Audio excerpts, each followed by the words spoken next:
Genesis 30. Now when Rachel saw that she bore Jacob no children, Rachel envied her sister and said to Jacob, "Give me children, or else I die." And Jacob's anger was aroused against Rachel, and he said, "Am I in the place of God, who has withheld from you the fruit of the earth?" So said, "Here is my maid Bilhah, go into her, and she will bear a child on my knees, that I also may have children by her." Then she gave him Bilhah, her maid, as wife, and Jacob went into her, and Bilhah conceived and bore Jacob a son. Then Rachel said, "God had judged my case, and he has also heard my voice and given me a son." Therefore she called his name Dan.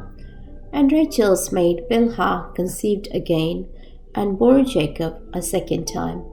Then Rachel said, "With great wrestlings I have wrestled with my sister, and indeed I have prevailed." So she called his name Naphtali. When Leah saw that she had stopped bearing, she took Zilpah her maid and gave her to Jacob as wife. And Leah's maid Zilpah bore Jacob a son. Then Leah said, "A troop comes." So she called his name Gad. And Leah's maid Zilpah bore Jacob a second son. Then Leah said, "I am happy, for the daughters will call me blessed." So she called his name Asher. Now Reuben went in the days of wheat harvest and found mandrakes in the field, and brought them to his mother Leah. Then Rachel said to Leah, "Please give me some of your son's mandrakes." But she said to her, "Is it a small matter that you have taken away my husband? Would you take away my son's mandrakes also?" And Rachel said, "Therefore he will lie with you tonight for your son's mandrakes." When Jacob came out of the field in the evening, Leah went out to meet him and said, "You must come in to me."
Great amount the Lord has blessed you since my coming.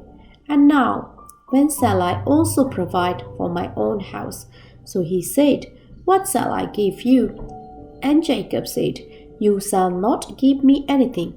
If you will do this thing for me, I will again feed and keep your flocks.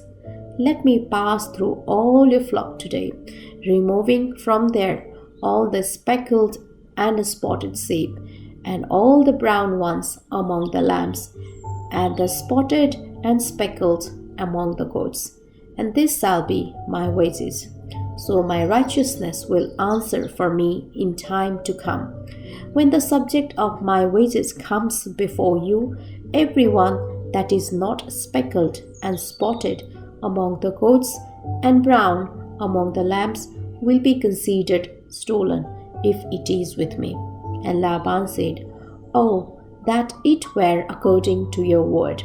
So he removed that day the male goats that were speckled and spotted, all the female goats that were speckled and spotted, every one that had some white in it, and all the brown ones among the lambs, and gave them into the hand of his sons. Then he put 3-day journey between himself and Jacob fed the rest of Laban's flocks.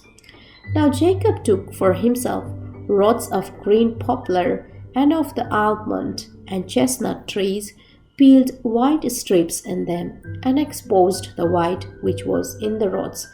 And the rods which he had peeled he set before the flocks in the gutters, in the watering troughs where the flock came to drink, so that they should conceive when they came to drink.